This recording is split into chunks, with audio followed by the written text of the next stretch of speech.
Yo, yo, yo, yo, yo, yo, yo, yo. What's good? What's good? How's everybody doing today? It's your boy Walkamar in the building.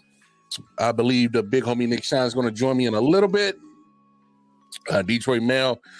I think he's still hurt from the NFC Championship game, man. We have rare occasions appearances since January, so I don't know. No, I'm kidding. He had the DMV, man. Y'all know how the DMV be, man. That DMV be some bullshit. So, you gotta take days off from work, go to DMV for real. Any state, it don't matter what state it is. You go to DMV, you need a packed lunch. You might need a cigarette. You definitely need an airplane bottle, and you need to go ahead and take the day off of work because it's about to be some bullshit. That's how it goes when you go to the DMV. What's good, big bro? How you doing, man? DMV is like Dan Campbell. Dan Campbell don't be kicking field goals, and DMV don't be kicking people out. It's slow as hell over that motherfucker. Boy, they slow as boy. This shit it's a pain in the ass. But hey, man, thank you for tuning in to another episode of the I.O.W. Sports Show. We are here at episode 316. Make sure you like, share, subscribe, hit that bell notification. And that's the bottom line. Oh, shit. I didn't even realize that. Call yourself a wrestling fan, and you don't even drop the fucking salute. I didn't even pay attention to that. That's funny. That's sorry. We're a biblical show here. John says. So, yeah, man. Make sure you like, share, subscribe, man. Going on the I.O.W. Sports Network, Facebook, Instagram, YouTube. Hit that like button, hit that subscribe button, hit that bell notification, let you know when we drop new content, go live, all that jazz. Tap in with everybody's content. Proud New York Jets fans, No Name Podcast, Wildcard Chief, for all you Jets, Lions, and Chiefs fans. So we have particular podcasts for that. Man, how's your day going so far, big dog? Next question. Okay. No, I'm not fucking. All right. I actually may go on a little hiatus myself sometime very soon. I go for a physical tomorrow, and if I have the physical with my diabetes and my heart, I will be going to either Richmond, Virginia, Nashville, Tennessee, or Hickory, North Carolina for 3 weeks to join Swift. They're going to sponsor me for CDL. And then I'm gonna be on the road. Nice. So from 8 to 4 or 9 to 5 my time. Yeah. To do online training to get my permit. If I get my permit in the state of New Jersey, then that Sunday I'm on a Greyhound bus to one of those towns. I'm gonna tell you this: Hickory, North Carolina is not too far from Charlotte. Take the ORY off of Hickory, and that's what you got in Hickory, North Carolina. Oh, nice. I'll just wear this. Like I'll just bring all my Tar Heel stuff. I guess. If I'm going to Richmond, Virginia, I'm still bringing on my Tar Heel stuff. Yeah, I was about to say, you go to Richmond, Virginia. If I'm there for the NCAA tournament, hell yeah. My buddy Adam, Y2K from my Jet shows, he lives in by Newport News, which is an hour and 8 minutes to the hotel that I'd be staying at. So I'm trying to get Richmond. It's also the shortest ride for me. Yeah, but dog, Richmond is the best way to describe Richmond is an ashy town. It needs some lotion. It's pretty ashy. Oh, me too, bro. I'm dry as fuck right now, man. I showered before. I'll fit in. You know that's my people's. I'll fit in nicely. I'd rather be there than the Hick Town. I just carry around a screenshot. If I go there, I will change my wallpaper to me, you, and Mel doing a show. I'm like, look, guys, I'm accepted. Here's my card. Hey, trust me. I get out of jail free card. But dog, Hickory and Richmond is not too much of a difference. I promise you that. I've been to both cities. And then Nashville is Nashville. You'll love Memphis. Oh, Memphis? Not Nashville. So same thing, right? I know.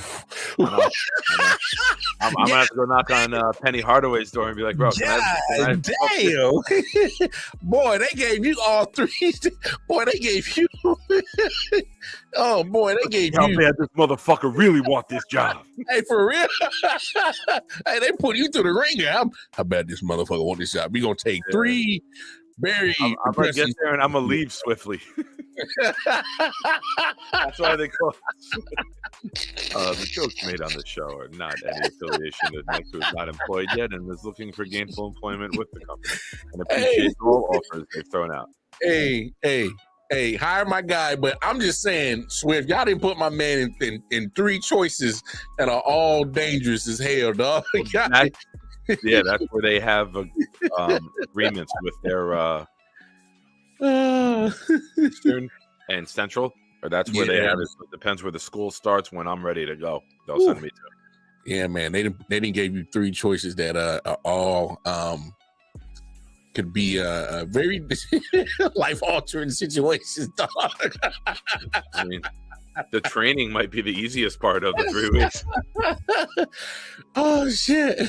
Thank God, praise the Lord Jesus, it's getting light out longer. Jeez, now you got a lot of nerves to talk about ugly, sir. You got a lot of nerves to talk about ugly.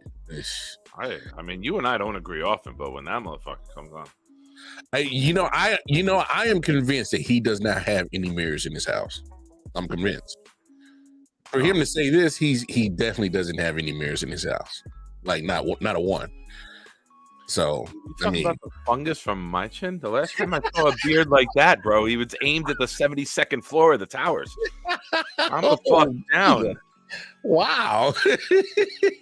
Man, I'm not touching that one anyway. Hey, let's get down to business, man, because let's go ahead and get the basketball talk out the way. Well,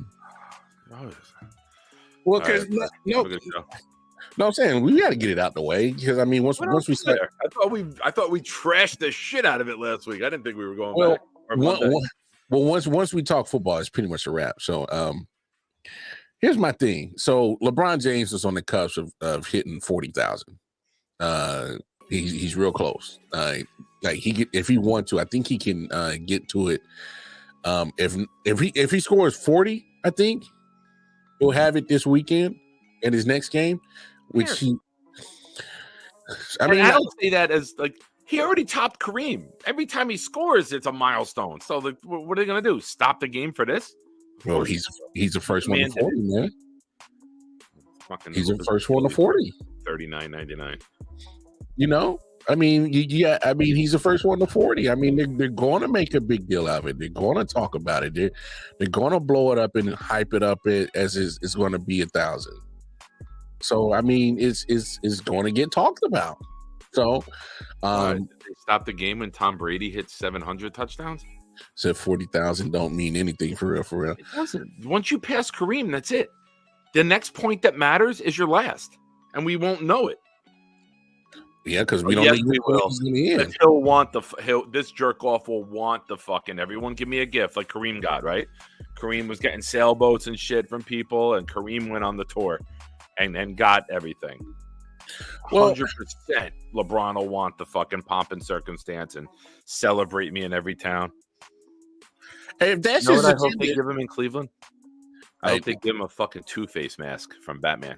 Yo, shit. The Harvey Dent treatment. I hope that Donovan Mitchell comes out dressed like the Joker and fucking walks out and hits the fucking. Hey, man, look. I mean, obviously that's how you feel and that's how Bones feel. You know, 40,000 don't mean anything. And so here's the deal. I agree with y'all personally, but the NBA is going to make a big deal out of it because he'll be the first to do it. You know, ESPN, First Take, all them, you know, FS1, they're going to make a big deal about it because he's the first one to do it. Because they milked this cow for all he's got. And they know that there's people who just watch to hang. And I know you're not one of those guys. I'm not saying you are. But there's a generation of people who hang on to every fucking thing he does. And they'll milk him while he can because they know when he retires, the James name retires in the NBA as well because we know no one else is coming there.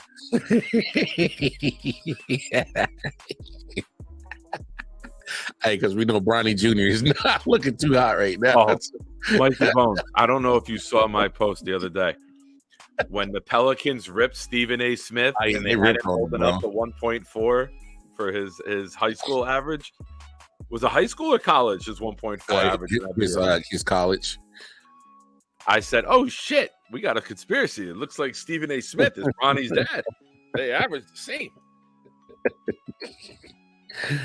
I mean, it's a beard, bro. That's all I'm saying. Look, I'm not. So, all right. Obviously, those who watch the content, watch I.O.W. Sports, I'm not the biggest fan of LeBron James. And that has nothing to do with him as being a man off the court. On the court, I think he's very limited. Still, even in year 21, 22, I think he's still very limited. His outside shot has gotten better. I will give him credit for that. Because 7 of 12 last night, I was shocked. Yeah, he was. Hey, I'll give him that. He was cooking last night, and shame on the Clippers for letting that Lakers team come back down 21 plus and winning that game. So shame on y'all, because that Lakers team is not good. They're not. I don't pay attention much to the NBA, but I saw Bleacher Report had that as the highlight, like or Instagram had the score, how it started, how it ended. The first thing I did when I saw it was the Clippers. Take a guess. The first thing I went and checked in the box score. The turnovers for yes, yes, for James Harden. Yes, first thing. Both of them. Shit, both of them. It came up on the Lakers, so I saw LeBron's points at 7 to 12. I was like, oh shit. And then I was like, oh wait, they blew a 20-point lead. Let me go see how many turnovers Harden had. You got to check out the turnovers because you already know for a fact. You like, come on. The only way you let that shit happen if you dirtbags literally was just got. Oh, we're gonna act like we're the Harlem Globetrotters and just and just give up the game. So, yeah, that was popcorn at people and shit. Hey, which one is it? Popcorn, confetti, or is it juice? Which one? Oh, man, the bald guy back in the 80s. I went in 88 to see them. Curly was bald head. His name is Curly. Imagine that. No, man. Look. I'm sorry. This coffee's hitting right now. I'm super amped, as you could tell. No, I got you. But to talk basketball. I apologize. I'm gonna try to zen myself out right now. No, don't zen it out because it's like this is what makes us us. It's because look, it's significant to the NBA because it's going to set a marker for somebody to say, hey, who's going to reach 40K? But here's my thing. LeBron James, in my opinion, this motherfucker's been stat padding for the last 5-6 years. Because as much as you want to say, oh, hey, it's astonishing, he's 39 and he's in year 21. Okay, nobody's been asking to play 21 years in the NBA. And the fact that he has to spend almost $4, $5 to $6 million a year to keep his body in shape. Do you know what that tells me? That means your body been telling you to let it go, but you won't let it go. His body's been telling him no. His body's telling him no. You know what I'm saying? So, the fact that you got to spend that much money to keep your body intact just to play a season, and he's still been breaking down, he's been missing some time this year, but my thing is you're just stretching it. You're asking to accomplish all the individual records because you'll never reach the 6 championships. So if I just get all the individual, records and stats, that'll definitely put me over.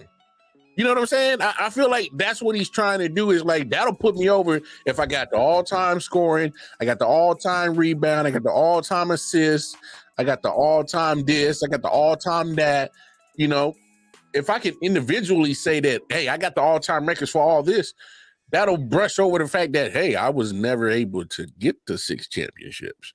That has to put me over, right? That has to make me your GOAT.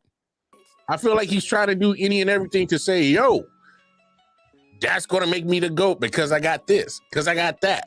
So I don't know, man. It's awkward. It's weird to me. I mean, I don't know how you feel about it. I don't think it really is significant for me personally. I just think it's just another way from him to say, hey, this is why I'm the GOAT, because I got this, I got that. The NBA, most fans and sports pundits has never celebrated or lauded Kareem's points as a great accomplishment until LeBron was about to break it. I don't agree with that. I remember I was born in 78, Flo. I don't know how old you are, but I remember the celebration. I remember him going around and getting all the gifts his last year. I remember Kareem. I remember it then, but that was the late 80s. It's not what it is now. Yeah. But I mean, even in New Jersey, you were getting highlights of Kareem every night, like when I first really got into basketball. Yeah. You know, it was Kareem and Jordan and Bird and Magic. It's like, what did they do? You got Lakers, Celtics, and Bulls highlights every night in the 80s. Well, here's what I do remember, and I'm not quite as old as you, but what I do remember is that just waited longer and never made you. What I always remember is in basketball, Kareem's record was always seemed to be untouchable. Like nobody was ever going to reach it. So it always put significance on it because nobody thought they would ever reach it. They would never touch it. And that was even including when Jordan started playing. That's what I remember. So, I mean, you know, shout out to Bottom Line Sports and Flo and all the fellas over there. Ken, Jake, Omar, y'all tap in with them fellas. Yeah. Love them guys. Wild Wave. Not Jake. What's going on? What's up, Wild Wave? I hope you're having a good day, Wild Wave. I clicked on a link that Flo posted, and I had skipped ahead in the video to when Jake was in and talking, and it literally stopped at him saying something about the Broncos going forward, like, oh, you don't know what we're about to do. Like, no, you were supposed to do shit last year. Now you're just kicking the can down the road. Fake take Jake. Nah, man, I love Jake. Hey, I love too, but I love the laugh. I can respect the guy that stands on his take 10 toes down, rather how crazy and wrong it is. I can give him that respect. Toe jokes, toe jokes. See, I wasn't even thinking nothing like that. No, I wasn't even thinking nothing like that. I got Jamal Adams with that when he went off on the Jet reporter and said "yikes" on the picture of his wife, and he said something. People were calling him out. He deleted it, and he's like, "I ain't delete nothing. I stand 10 toes down." I was like, "You son of a bitch, Jamal! Now you've gone too far." LeBron played in the sissy league. Jordan did it in a tougher era. That's 100% correct. If LeBron had a deal with the physicality and brutality that the Pistons brought to Jordan, if the Warriors brought that to him, this dude would be in a fucking body bag with 7 restraining orders, and the Warriors wouldn't be allowed to enter Southern California. Well, and not only that, wouldn't it be fair to say that he wouldn't be playing 21 seasons if he played in that league? I don't think he would, because a lot of those cats, if you made it at 13, 14 years, that's pretty much was your career. That was it. You know, he's going 21. That's just me personally. I don't think he makes it to 21 seasons if he played back in 80s, early 90s, same time while Jordan was doing his thing. That's just me, you know. And I know everybody likes to pull up these clips. Oh, look at how bad the defense was in the 80s, and look how unathletic these dudes are. And that may be true. The athleticism, okay, so let me say this. The talent and the athleticism is better nowadays than it was back then. But we can't act like we didn't have dudes that was doing phenomenal stuff back then, because they were. They weren't athletic as a whole when you talk about as in the whole league. No. But my thing is that, come on, man, they were literally playing WWF on the basketball court, man. Dude, Cass was clotheslining you. Like you was getting touched. You was getting, it was some physicality back in the days. And, once David Stern he was like, man, let me start changing around, take away the hand checking, and then Adam Silver has taken it to another level with the certain rules and regulations. I just, me personally, I just don't think that 40K for LeBron to me matters that much. I mean, he's literally just throwing on more points year in year. He's trying to get away from everyone else behind him because he knows with the way that the rules are now and the guys are scoring in their 30s, he's got a stat pad and hang around a little longer than he wants to. Hey, Let me ask you a question, off the top trivia question, because I looked this up. There are 4 active players in the top 25 all-time scoring. Can you name them? 4 active? There are 4 active players in the NBA in the top 25 of scoring. Oh, well, LeBron's one of them, obviously. I want to say KD. Number 9 all time. Which is wild that he's number 9 all time. Considering he missed a bunch of time, too. Exactly. He would be up at 7. He'd be ahead of Shaq and Wilt if he didn't miss that time. And probably ahead of Dirk. He would be right behind Jordan. James Harden's not too far. Harden is 22, correct. And I want to say Russ. Yeah, Russ is 25. And to think that number 9, 22, and 25 all fucking came in together. Like, you could say that Oklahoma City / Seattle has drafted. I mean, aside from the Celtics and the Lakers, you could say that Seattle, Oklahoma City has drafted the most. And in the only championships, in the only championships between the 3 of them, they had to join a super team to do it. Tell me when I'm wrong. I like when you're a hater, man. I like Lamar. I'm not being a hater. No, bro, I'm not being a hater. I'm being a realist. Oh, your shit. I'm being a realist. Your shit. That's a hater comment. Nah, I'm being a realist. Get me away from that, motherfucker.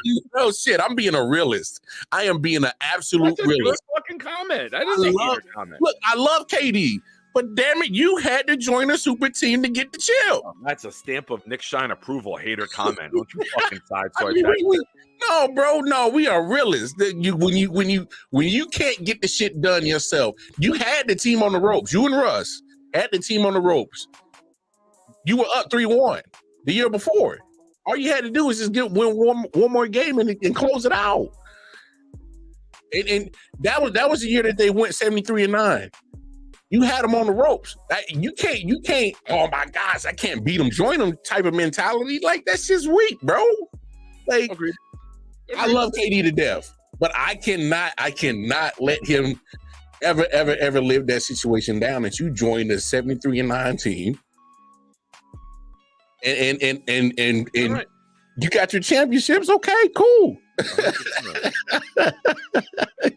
So I mean, I'm just, it is what it is. But yeah, then let's be real.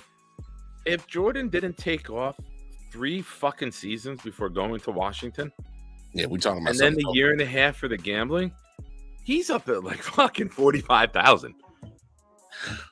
Well, let's forget he lost like the whole 1985 season too from injury. Yeah, like he's lost. Him and Kobe would both be ahead of LeBron right now if health and Jordan not sitting out 4.5 fucking seasons.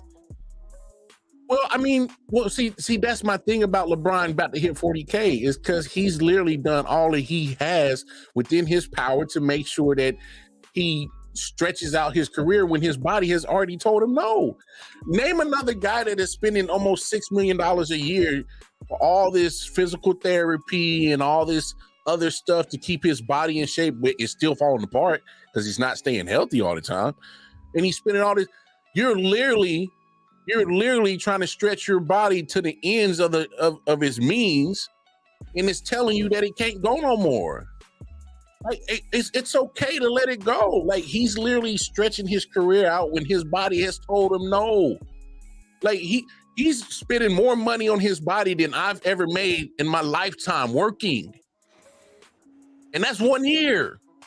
So I mean, that's why he looks like you look. That's why you look like you look, and he looks like he looks. I mean, but damn it! But I'm just saying, like, come on, man, like when you see Dolly Parton couldn't even stand her old ass up at the damn halftime show. She keep throwing money in her little old ass body and shit. I still would. I would. I would for the story. For the story. Oh my God, bro! If I knocked down Dolly Parton, that would not be the best. You know how much traffic this YouTube page would get if I knocked down the Dolly Parton?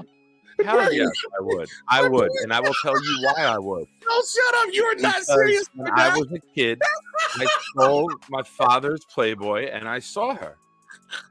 And it's a life goal and accomplishment. And I wouldn't be doing this Dolly Parton. I would go back to being a kid, and I would be doing that Dolly Parton. Bruh. I totally would. For the story? Fuck yeah. Bruh, please tell me you lying like hell, nah. What? Dude, I'm 45. When I was 10 years old, she was fucking fine. I don't care. I'm doing it. I got a list. Heather Locklear, Demi Moore, Elizabeth Hurley. All these women are like over 60. Oh yeah, I'm knocking them down. Ain't that far away from me. Oh goodness. I'll never forget being at a bowling alley a decade ago, and a 74-year-old man came in. I bowled with his son who was in his 40s, and he comes in and he sits down one day. He's like, Nick, my wife passed away like 2 years ago. My son don't take me in. They put me in a retirement home. And let me tell you, all my life, never thought I'd be attracted to 80-year-old pussy. And then I saw this woman bend over the other day, and I was ready to jump all over her like a fucking rabid dog. And I was like, yo, Mr. Lamb, for real? He goes, 100%. Not me. I'm relaying the story. Who is that, by the way? That's Sincere, man. Shout out to Sincere, man. He don't show up anymore since Trevor Lawrence did goddamn complete a pass in the playoffs 2 years ago. Nah, man. Hey, Sincere disappeared, man. What's some disappear? Yeah, them Jaguars let him down. We ain't seen Sincere forever, man. Like, damn. He came up with my nickname, and then we never saw him again. Hey, Sincere, what I'm saying is that LeBron's body has told him no, is that over the ever since he's worn a Lakers uniform, his body has broken down. But he has always spent numerous amounts of money to keep his body together, but it still breaks down. So when you gotta spend that much amount of money to keep your body together and it's still breaking down, then that's your body telling you that, yo, I can't do this playing 82 games and a postseason run like you were when you're 25. His body is absolutely telling him he can't do it no more. It's telling him, hey, my body's telling you no.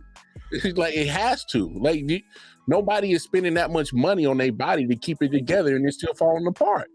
Like, sometimes you gotta let it go. He said he been out. Barry Bonds 2.0.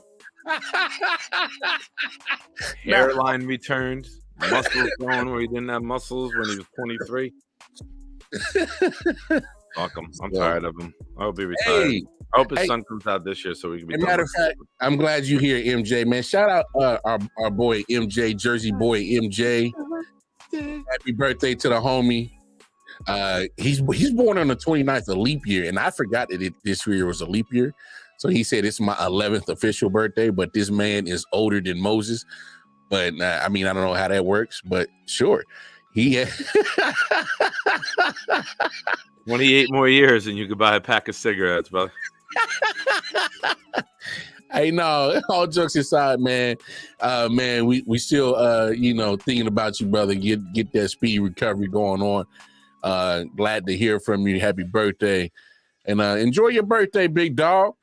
That's Jersey boy MJ. So when y'all get the chance, man, y'all show Jersey boy MJ some love. Wish him happy birthday, man. So can't wait till you to get back on the air with it. So, but yeah, man, I'm glad we got the basketball talk out the way. So let's get down to some nitty gritty shit because I'd like to talk some basketball. Go ahead. Shout out to my boy from North Carolina, Davis, dropping 42 points the other night. Yeah, North Carolina school record. Yeah, he balled the other 21 points in the first half, 21 points in the second half. Yeah, he balled. He did his damn thing. They need to get hot at the right time, man. Well, I mean, they had their little lapse like a couple weeks ago. Yeah.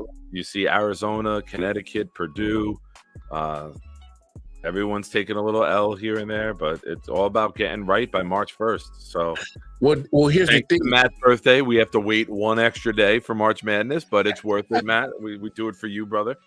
We honor you. We wish you all the best, like Lamar said. And because conference tournaments start either this week or next weekend, if I'm correct. The 9th is next Saturday. That's the last day of the regular season because that's Duke Carolina. That's always the last game of the ACC. Oh, and then it's that following week. And that week is conference tournament week. Yeah. While we're talking college basketball, I will be running a pool. It is not a bracket. What you will do is you will pick one team from each region. You can only pick one number 1 seed. Whatever seed they are, you get that amount of points every time they win a game. So if you get a 12 seed that wins 2 games, you got 24 points. You get a 4 seed that only wins 3 games, it's 12 points. You get 1 wild card. You pick any team from any region, and you get 20 points if you pick the national title winner. So keep an eye out for that in the group. I'll keep mentioning it here on every show. Yeah. Is there? Are you doing it like electronically or something, or you just kind of just putting it together? I can with that. I might have to just do a spreadsheet, and people send me the way it used to be done. The way I got into this pool, the lady would write it out on pieces of paper, make copies, and give everyone copies because my buddy worked at the Broadway post office and she ran it. So there was 7 sheets of. That's how big it was. Got you. So I will either do that. I will write it out. And I'll take pictures and post all of the pages, depending on how many people we get in. Check this out. If you do it like an actual spreadsheet, make a file and just put the file on the page. Because you can share files on the page. I know you're a little older in technology, kind of. I'm thinking about smashing Dolly Parton. You think I fucking know? You think that I go from yes, I'd smash Dolly? Hey. No, she can't stand. All right, man. She can lean up against the nightstand. It's all right.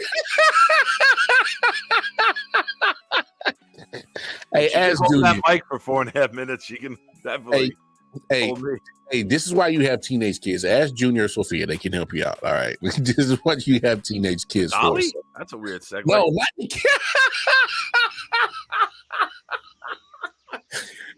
Hey, Junior. Hey, boy. Welcome to manhood. I will be. I might possibly going to Tennessee, bro. This could all tie together. I can't, man. This shit is. Anyway, I wasn't driving the truck, Nick. Well, first off, I ran a train on. Anyway, this is your favorite time of the year, man. Because it is combine time, my brother. It's combine time. Anybody work out today? I didn't get a chance to check out. I don't know. I'm gonna pull it up now. I haven't. I don't know why, but on my laptop that I stream television on, I don't have.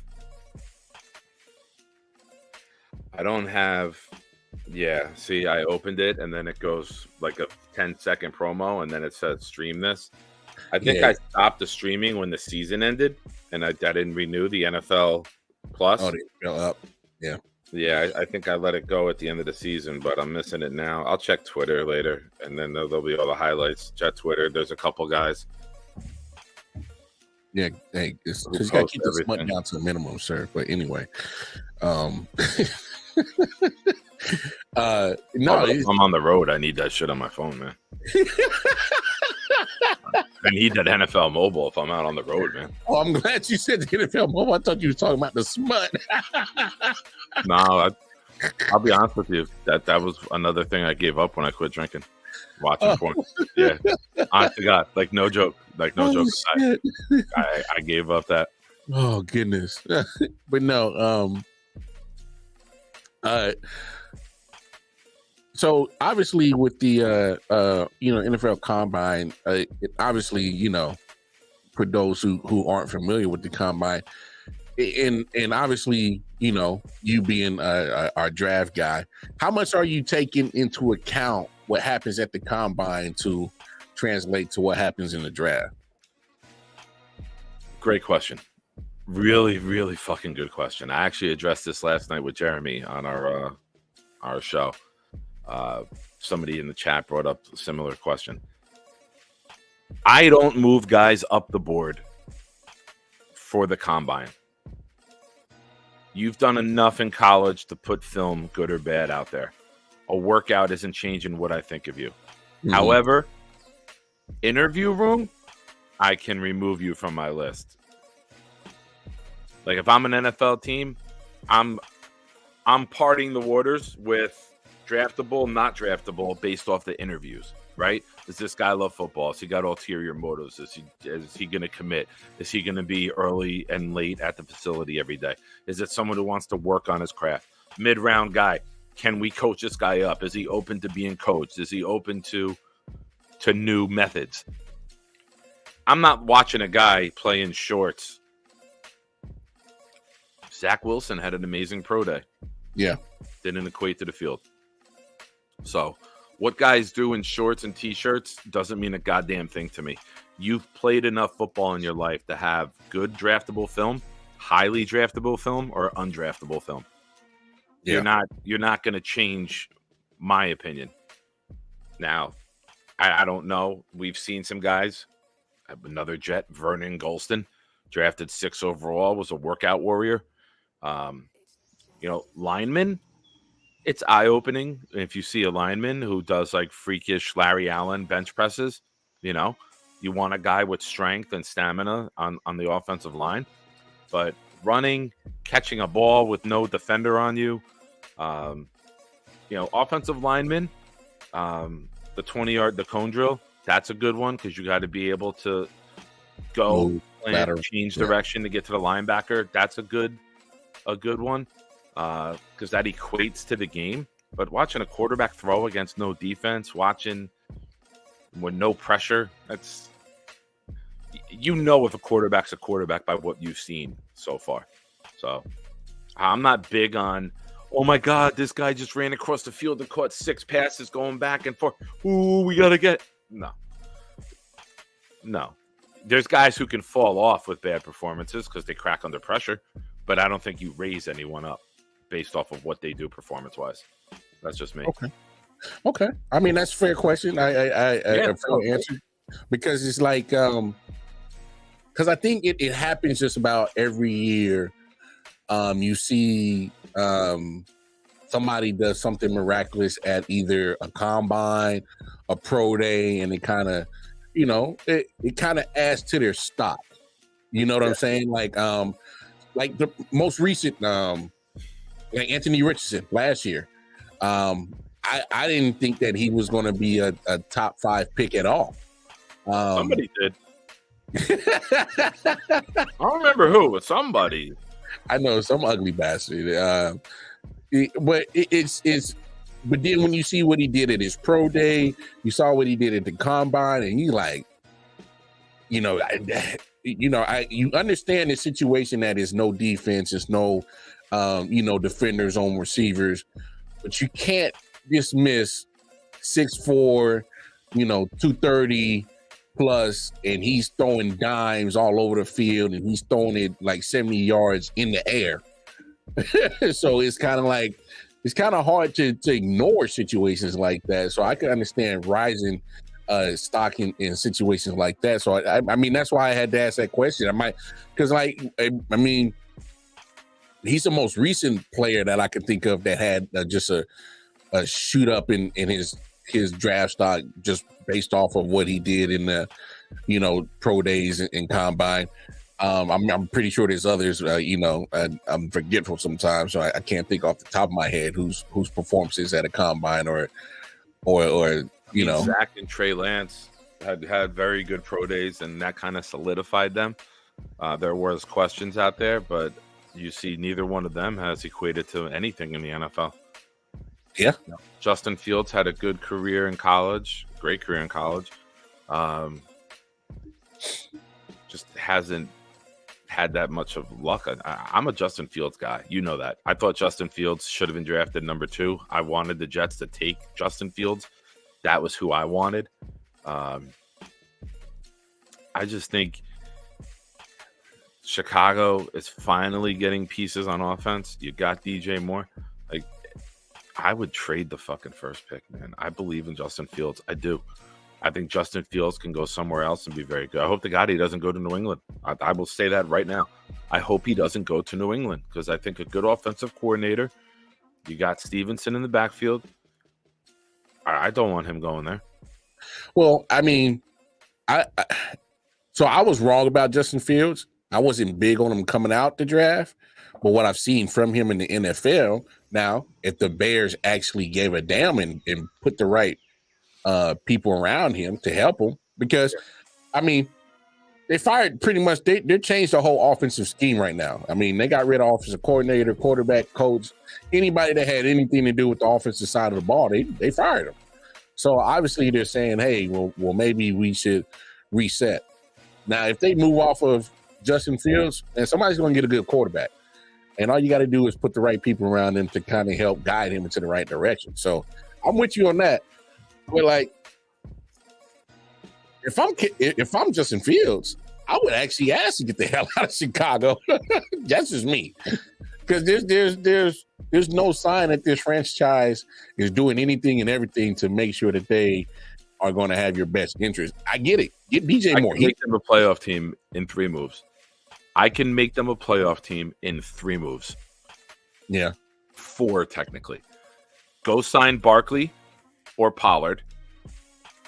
Go get Barkley, Pollard, Henry, or Josh Jacobs. Go get a running back to pair with Herbert. A guy, and Eckler I'm down on the 4. He would be 4th out of those 3. If I'm Chicago, get me Derrick Henry. Yeah. Derrick Henry fit. Now, I don't think he'll go there because they're a startup. But Barkley, you go pay Barkley the money he wants. You go give 3 years, $48 million to Barkley, where he's getting $16 million a year. He's going to go in a fucking heartbeat because no one else is giving that money to a running back. Yeah, running back. Trade number 1 to either New England or Washington, whoever wants the first choice to go get either Caleb or Daniels. And then I take Marvin Harrison Jr. And then at the number 9 pick, I take the best player on defense. And now you got Justin Fields with Barkley and Herbert in the backfield, DJ Moore, Marvin Harrison, Cole Kmet. You spent a bunch of money last year on the offensive line, and I didn't even get to the rest of free agency yet and what they could do with the team. And I just think those moves alone, you are looking at a team that can skyrocket in the NFC because they'll have the first time they will have an elite offense. That's just me. I feel you. That's not a bad option. I think the Bears, why? I know resetting the quarterback salary is big. I don't believe in Caleb Williams. I think Jaden Daniels will be the best quarterback out of this class. Ooh. I do. Last year, I didn't like Bryce Young at all. You know that. I said I could not put the keys to my franchise in a 5'11" guy. Now, I agree. I had agreed with you on that because I just wasn't. The resume was so good, you wanted to believe he could do it. But me, with the size of defenders, and you bought into it, you were like, I hate to agree with Nick, but I will. I can't give the keys to my franchise to a guy Doug Flutie size in this day and era in the NFL. Well, not only that, CJ Stroud obviously being the bigger bodied guy, but the guy played big time football in big time moments. Yeah, he literally almost took down Georgia, and that was in the midst of their back-to-back national. Almost took him down. Well, that's what I'm saying. He almost took him down, and because he was playing lights out that game. He was playing lights out. And it's funny. Sometimes this is what I love about you. We don't even have to discuss it, but you just said something about Jaden Daniels. And I wanted to propose this question is because I'm starting to see a lot of conversation. Lamar Jackson 2.0. This is what I heard. I love him. So this is what I heard. I think it was either today or yesterday, in kind of relation to what you said. I think I've been doing this for 6 years now. I think this is the hardest quarterback class to evaluate that I've ever been a part of. One, coaches make everything for these guys either incredibly easy or incredibly hard. For Caleb Williams, I think watching his tape is incredibly difficult. The stark shock of how poor they were on the outside takes you back, like perimeter-wise talent. And I don't think that offense was in any way in structure. No. So that makes it difficult because there's so little that you can see that you go, oh, I can watch that and just basically copy and paste it to the NFL. Again, all of these guys are athletic. 6-7 years ago, saying this guy had dynamic athleticism was this plus that kind of separated him. All of these guys have it. It's unbelievable. So that's why I want to build this criteria of what do you think is transferable to the NFL, to the next level. Number one, who has the best ball placement versus man coverage? When you watch the tape, what guy sees man coverage and throws it the best versus tight? That's Jayden Daniels. Number two, it's not who creates the most explosive plays. What does it look like when they throw the ball downfield? You have to watch that because guys could be butt naked wide open. Caleb had a lot of wide open guys downfield because he would create so much. Jayden Daniels was best at that. And then who is like the calmest in the pocket? Jayden Daniels was the best at that. When I watched Jayden throw, I said this 2 months ago, when you watch the young man throw, the throwing motion is C.J. Stroud-like. Watch his left arm stay close to his chest. He makes a very small and tight C motion. That's repeatable. That's consistent. Some of the throws that he makes versus tight coverage, the other two, Caleb and Drake made, they just don't make. Now, those guys are tremendously talented, but I go back to last year. Who was the best passer coming out? I thought Bryce was the best player, like playmaker. Who was the best passer? That was CJ. Jayden's the best passer. That's Dan Orlovsky kind of coming to your point of why he would prefer Jayden Daniels. He's 6'4", he's 210. He's going to run, if he runs it, a sub 4.5. He's got a Heisman Trophy. Lamar's got a Heisman Trophy. He's 6'4", Lamar's only 6'2". He's going to run a sub 4.5 40 when he runs. Lamar did a 4.34. He's got the ability to be a runner. You've seen him run the ball. It's not just fast. He's agile, too. He's breaking some runs in LSU that you've seen Lamar break in the NFL, right? When you have the legs, you have the ability to buy yourself time till the arm comes along. Now, if you're putting him and you're saying he's comparable to C.J. Stroud as a passer, and you have that mobility, well, I think Caleb Williams has, like, I hate to say this name. I don't think he's going to be that bad. But it's like Jamarcus Russell. Oh, yeah, I don't get excited about him. Oh, my God. I looked at Jamarcus Russell, and I was like, all right, it's a lot of open pockets, guys downfield throwing it. It's a lot of street ball, and that doesn't equate to the NFL. USC runs like 4 verticals, and guys will branch off, and Caleb will buy time. Guys will step up, and then you have somebody doing another move. It's street ball a lot with the USC offense. And when you got 4 good athletes, you're more athletic than almost every team with the weapons that they have. I'm not saying Caleb is going to be as bad as Jamarcus. I'm saying that there are certain similarities that raise a big red flag for me. And I would rather have, if I'm number one, like if I'm the Bears, I'm trading it. And if I'm Washington, I'm going to go up and I want to take Jayden Daniels. I want to play in the NFC East. I want an athletic quarterback who can get away from guys like Parsons. I don't want to draft a sitting duck like Drake May. Now, he's got average mobility, but in this day and era in the NFL, when guys like Watts and Bosa's and Thibodeau in the NFC East and Parsons and the Eagles pass rush coming, I want a guy who can get the fuck out of there. Yeah. So I don't want to sit back at 2. If someone's going to jump me and take, I don't know. I'd rather go up and get my guy rather than have to settle for Caleb or Drake May. I think Jayden Daniels will be the best quarterback in this class, and I don't think it's going to be close. Here now, I hear what you're saying about Jayden and the positives. Here's my only negative about Jayden Daniels. Guy throws his body around like a literally like a crash test dummy. You remember them crash test dummies? They put them in a Mercedes Benz and throw it at a 50 miles per hour at a concrete wall. He does that, and that's my only knock. And we saw what it did to Anthony Richardson. It cut his rookie season short, big time. So I would that'd probably be my only caution about Jaden Daniels is you got to teach that young man how to just know when to fold it when he's running. You got to teach him how to either get down, slide, get out of bounds. Don't take the unnecessary hits. Don't take the unnecessary punishment, But I think you got a lot of people starting to feel the same way you do. For those who don't remember, Merrill Hodge, who used to be on ESPN, was always a good evaluator of talent. He called Johnny Manziel was going to be a bust. He called it.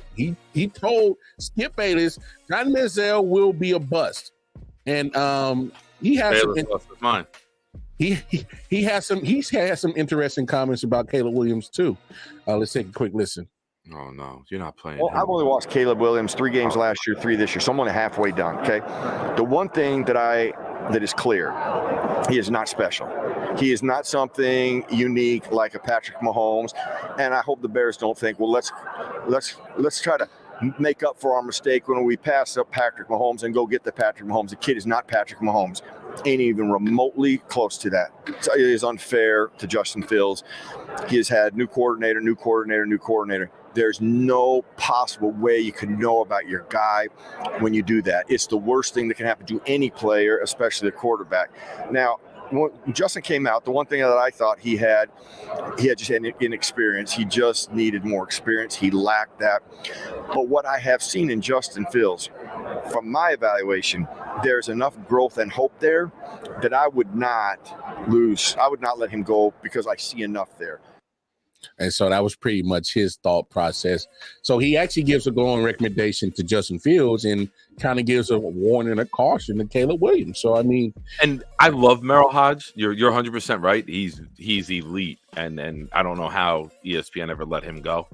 Because they didn't want the real. They didn't want the real. Yeah, they want fluff. And knowing when he left ESPN is right when Kurt Schilling left. So it's probably political reasons from the coffee talk, because that's when they cleared house of anybody who was conservative. You got fired. But that's another topic. Makes me feel great with my analysis and my opinions, knowing that Merrill Hodge basically just said the same exact shit that I've been saying. That's my first time hearing that clip. Yeah. That was Wild Wave's last comment, please. That was Super Bowl weekend. Matter of fact, when Merrill Hodge just said that, he said Caleb fits what Washington with that air raid offense. Yes and no, Wild Wave. And let me add this. Cliff Kingsbury drafted Kyler Murray, a mobile quarterback. Mm-hmm. He designed some plays for Kyler Murray to be successful. He'll have a lot more fun with Jaden Daniels. Bigger size, you can do more with that. That's what she said. Getting in and out of the pocket, throwing from certain angles and in the pocket. I know everyone likes Caleb, but I see red flags. When you're running that spread downfield attack that USC runs, you're not learning how to read defenses. You're not progressing. Read 1, read 2, read 3, which you have to do lightning quick in the NFL, or else your windows are gone. Zach Wilson, I keep referring to Zach because it's the player I've seen the most film on the last couple of years, with all the Jets clips of him and all 22s. Yeah. Didn't trust what he saw. Missed a lot of open windows. You have to be able to read, recognize, release instantly in the NFL, or else it's a pick. Or you're shit scared to throw it like Zach was. If you're not comfortable and you haven't done that type of offense year after year after year and had the right coaching, you're never going to develop in the NFL because teams are going to move off you before you have a chance to. Justin Fields, a lot of Ohio State routes. Those guys are so athletic. First guy's open almost every time. So Justin Fields has needed some development. Zach Wilson ran an offense like Caleb Williams runs. We're going to run 4 verticals. I'm going to buy some time, and we're going to hit the open guy. It's the same exact shit, and you saw that it doesn't translate to the NFL. So it sounds like more not necessarily. It's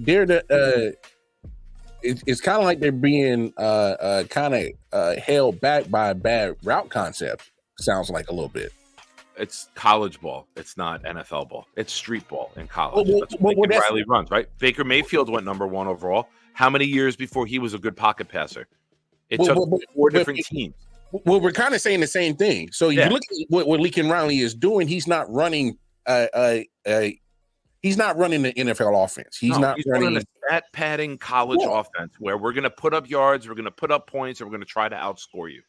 He's doing a disservice because he's not getting guys ready for the NFL at quarterback. Well, he's doing 2 disservices. He's doing a disservice to any quarterback that follows him in that system wherever he goes to, whether it's Kyler, Baker, Caleb, even Jalen Hurts at some point in time. He's doing a disservice to quarterbacks that join his program. He's also doing a disservice to himself. He'll never get an NFL job running that type of offense. It won't last. So he's doing a disservice to himself. Even if you had Patrick Mahomes, you'd be stupid to run that offense in the NFL. No, he'll be out of the league in college because you don't have those elite defenders on every level. You might have 1 or 2 elite defenders on a college team, and you can scheme to chip them and get away from them and throw it to the opposite side of the field. You can't do that in the NFL. But you also see why he hasn't had the success in the college game, because when that offense runs up against a good defense, we see what happens. I mean, he first of all, he can't win his conferences because all it takes is a good defensive team to knock him off, and it's happened every year. So, I mean, yeah, he could put up some wins. He'll have a 10-win season every year, but he's going to have 2 to 3 losses because those 2 to 3 losses are going to come up against programs that have good defenses. Yeah, so you're right. And I have to add this, and I'm not being an asshole. I kind of am. It's going to come off that way. I cannot draft a guy who loses a game in October and uncontrollably sobs in his mother's arms over a late September, early October loss. I can't. People say, oh, it's passion. You didn't lose a national title. You were still in contention. I can't. That's me. Say whatever you want. Say I'm insensitive. Say I'm an asshole. Listen, I've cried over wins. I've cried over losses as a coach and as a player and as a fan.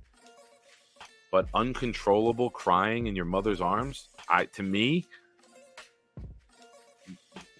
no, I can't. All that being said, someone will still take him early, and I think you will see bust written on this kid, just like Bryce Young got bust written on him early. Well, that's my take. That's where I'm at. And that's not going to change because everything that I'm saying is shit I've seen on the film. It's shit I've seen on the sideline. It's shit I've seen in the scheme. I think Caleb Williams is a massive bust waiting to happen. I will say I'm with you. One more thing. Remember last year how confident I was Anthony Richardson was going to be good when there were so many questions about his who was it? Audible sports podcast. I don't know his name, but whoever that is. No, that's my man Bobby G, man. Bobby said very mediocre college career. He needed the combine. The biggest question about Richardson going into the combine was he needed to fine-tune his throwing motion. He was very lackadaisical and threw from a lot of different angles in college, and it made scouts and coaches worried that the ball would sail, the ball would drift. You saw him at the combine. You saw him at this pro day. He was fucking locked in. He was tight, and he was mechanical with his delivery. And when that happened, you saw he worked on it. When that took place, that was when you said to me, all right, now I see what you saw. Now, yes, you were on board. After the combine, you were like, I'm on board with it now. Because, like, and that's the only situation where I can see that. I just gave myself fucking goosebumps thinking about how big I was on Richardson. That's how low I am on Caleb Williams. Oof. And that's scary, man. Because somebody's about to make him possibly the number 1 overall pick, man. And just to think about it. I mean, look, because I hate to take your saying. A lot of people are falling in love with the flash that he has. Yeah. Why? Because it's a copycat league. Mahomes has flash. I had to hear Zach Wilson had Patrick Mahomes tendencies. Everyone wants the next. Everyone wants the next one, right? Yeah. Everybody wants the next great guy. Everyone wants the next Jordan. It's never happened. Everyone wants the next Brady. It's not going to happen because we're never going to see pocket passers like that ever again. Everyone wanted the next Peyton Manning. Same thing. Now it's Mahomes. It's just, there's some guys that you'll never see again. And the hype of attaching an all-time great's name to a prospect is so unfair and wrong to do to that prospect. Mm-hmm. And I love the prospects that say, I'm not trying to be the next anybody. I'm trying to be the first me. Like, I love that mindset. What do I want to be Patrick Mahomes for? I don't want to have that wife. I don't want to fucking go out to dinner with Kelsey and Taylor Swift. I want to be me. I want my own mark on this league. I don't think May's in the cards for Washington. I agree, Wildwave. I think Washington will stay put and take Jaden Daniels. And I think May falls to the Patriots at 3. If the Patriots don't get a quarterback in free agency, the Patriots, as much as I don't want to see them succeed, I see them taking a quarterback right now. But if they go get a veteran, if they go get a guy who can come in and start, build the best team possible. You either trade off number 3 for somebody who wants the third quarterback, whether it be Drake May or Daniels, or somebody who wants to jump Arizona and get Marvin Harrison Jr. Could be the Giants or the Chargers. Imagine the Chargers jumping from 5 to 3 and having Marvin Harrison Jr., Quentin Johnston. I think Keenan Allen or Mike Williams, one of them is going to get cut because I think one of them's gone. $2 million combined. One of them's gone. They can't, because they can't keep wedging in money to that wide receiver room, and both of them are always hurt. Yeah. They can't. One of them's got to go, if not both. So Titans, you still got Titans are at 7, and the coach just said they'll take weapon over line every time. Do they jump from 7 to get ahead of Arizona to put Marvin Harrison next to Hopkins to let him learn the game from Hopkins? There's a lot of questions, but all of the answers are offensive players. like I feel bad for defenders in this draft because there's very good defenders who are going to fall. Yeah. So let's have this discussion because there's a couple obviously possible player moves. Now, this player that I want to discuss, he's not possibly being moved, but Cowboys are talking about giving Dak Prescott an extension, and I'm just like, okay. Yeah, do it. Like, I mean, here's what: if I'm Dallas, let him hit the market once and see what he gets. Let him see. I would love to know what another team would offer Dak Prescott on the open market. Why are you paying someone a raise that you don't have to pay a raise? He's done nothing on field to deserve a raise. He's done nothing. He can't get to a conference championship. He's a bystander. He's been a great bystander. What are you talking about? Hey, your fucking cap. I don't care. Pay him. You know how you got your motorcycles. You got the bystander little sidecar. You were doing Teddy Bridgewater, New Orleans, chopper style. You got your little sidecar on your motorcycle. He's a sidecar. He's been a great sidecar. I mean, I don't get it. I don't get why you keep raising his salary when he's done nothing to deserve it. And as I know, Jerry Jones is loyal to his players and he's loyal to guys who sell merchandise. I don't get how anybody can say to Dak, you deserve more money. You plateaued. You have not, if anything, you regressed. You lost in the opening round now to a young quarterback. Jordan Love. How are you giving him more money? What's alternative though? That's why I asked you. What's alternative? I don't get it. And you know me. I can take any fucking side of any discussion, whatever side you want me to take, I can argue it. I cannot find an argument on why On this one? you would pay him that much money. So It's stupid. It's reckless. It's an insult to the rest of your locker room. It's an insult to guys who are trying to win a championship and not just about making the top dollar, that you keep paying this guy money to fail in a big game. Because you like him? He's got enough money already. Why don't you go to him and say, hey, we're trying to build the best possible team. We feel that we've plateaued with you. We'd like to get more pieces in here to help you. Are you willing to take 25 or 30 million a year? If not, go test the market, Dak, and see what somebody gives you. Because you're just paying for mediocrity. You're paying for a Kirk Cousins. You're paying for a guy I was about to ask who you is that. well-liked. You're paying for an upstanding citizen. You're paying for someone that people love personally and won't say a bad word about, Lamar. Yeah. But there are limitations with how far He Dak can get me. Prescott and Kirk Cousins can take you. There's a reason nobody puts them with the elite quarterbacks. Elite quarterbacks find ways to win games. I'm with Elite you. quarterbacks overcome. Elite quarterbacks persevere. Elite quarterbacks fucking deliver when nobody thinks they can. When you're down 10 in the Super Bowl. And fuck you. Hey man, hey, I'm I gotta just keep it balanced, bro. I'm just throwing out the question because you're not wrong. I just, when I heard that they were talking about an extension, I'm just like, that's just another piece of evidence for me that Jerry Jones is not serious about winning a Super Bowl. And that is just another piece of evidence that just says that, hey, you Cowboys fans are just going to continue to throw money at that damn same vicious cycle every year. Because guess what happened that I just saw the other day? What?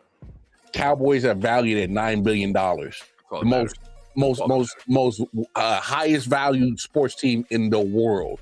53, 54, 55, 56, 57, 58. Those numbers don't matter. The Super Bowl don't matter. What's the bottom line? It's a business. And you're still making money losing. What's the point to win? I'll say this. Here's a perfect analogy. Signing Dak Prescott to an extension is such a bad decision. It would be the equivalent of if you heard, hey, Nick started drinking again. Yeah, we got to cut that shit out. You would be like, why? That's an awful decision, dude. It's awful. Like nothing good comes out of that. You're not going to meet your goals. Like everything, like life's going to fall apart. Like you're going to be breaking TVs come January. Like me going back to drinking is the same as the Cowboys extending Dak Prescott. And I hope only one of them happen. And that is the Cowboys part, you folks. All right, I'm just baffled that they're actually thinking about that. They're actually even considering it, and why would that? Like, do you enjoy just getting that cap at first, second round in the playoffs? But like you said, and I've said this a million times, the more and more you Cowboys fans keep throwing your money, you're hard on. You work hard for that money. Whatever job you do, you work hard for that. You take the time and the money, and you just throw it. You're throwing it in the trash can because all they're gonna do is just put you in that same vicious cycle every year and year, and just piss you off more and more, and y'all keep falling for it. I just thought it was laughable, so I'm just I thought it was hilarious. But hey, man, if that's what they want to do, man, hey, by all means, it's you just keep making Jerry Jones richer, man. That's all you're doing. That's it, man. It's what we're doing exactly what Jerry Jones wants. He is the opposite of Will Smith. Keep my quarterback's name in your mouth. He wants it in his mouth. Pause. Ooh. I said name. Yeah. Made sure to say name. And I will say this. Dak is a human being.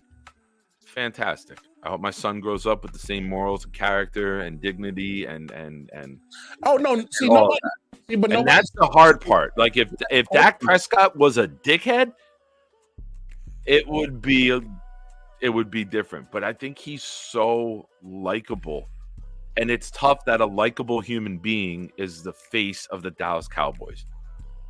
And I think a lot of fans like myself, who notoriously hate them and their fans, it's tough because, like, you see Dak, you know what he went through, you know what he stands for, you know what he's about, and it's like, damn, man, why'd they draft you? But it is what it is, man. Yeah, because and to your point, nobody's questioning the man or the character of Dak Prescott. We've always come back to the same question: there's a lot of people that shit on him. See, and if they do, I can't respect that. Agree. That part I don't agree with. I don't partake in that. I can't deal with the bashing of a good dude. Like, you know, you can't question a man's character off the field. Well, you can, but when it comes to Dak Prescott, his character it's been the same. It's been consistent. It's been a him of a really good dude. Now, it's Kirk Cousins too. It's Kirk Cousins. Exactly. It's an outstanding human being. You can't find a flaw with his character. There's no defects in his character. But he's not getting into no somewhere he can take you. Exactly. And it's like you got to be realistic on the output of what happens on the football field, and you're not getting to the Super Bowl with him. Like, you damn near got to have the perfect. Are the rumors true? Justin Fields to the Falcons in the works? Ooh, I've been hearing them, but okay. No, I've been hearing them, but and obviously nothing can be confirmed or denied until it actually happens. But the fact of the matter is, I'll say this: if he goes to the Falcons, I think that's good for him, because he gets to be around some young studs on the offensive side in Atlanta that they can all grow together. Be with Kyle Pitts, see what you can finally get out of him. You know, Drake London, B. John Robinson. That's some offensive weaponry to work with, and you all will all be relatively young at the same time, and can probably build something together. That I think that would be dope. Overall, I mean, that would be a upgrade in offensive weaponry than the Bears right now. If you look at just what the rosters are looking like right now, that's an upgrade for Justin Fields, for me. You know, so and you moved off of Arthur Smith. So yeah, it'll be an upgrade. I don't know how true they are. What's your thoughts on these rumors, Big Homie? I think that'd be a great place for him. I think everything you say about Chicago is Atlanta. You go get a Barkley, you got a running back, you got a nice tight end, you got a good receiver. It's a mirror image. I would love to see Atlanta do it and then show Chicago, hey, thanks, you fucked up. Yeah. If he leaves there, New England and Atlanta should be at the top of that chase. I don't blame him.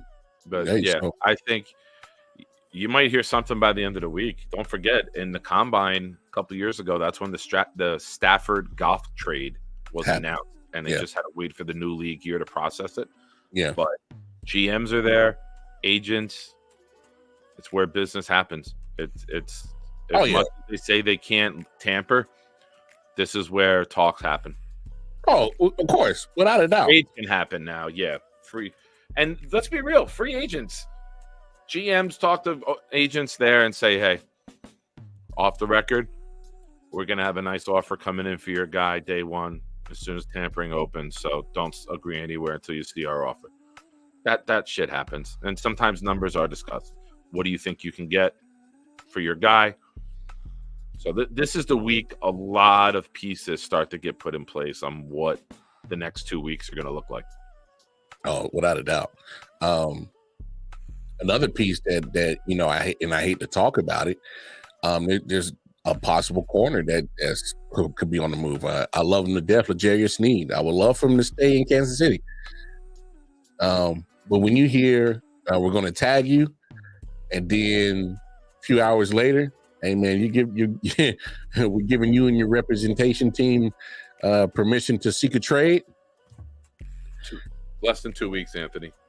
That's kind of starts the 13th, I believe.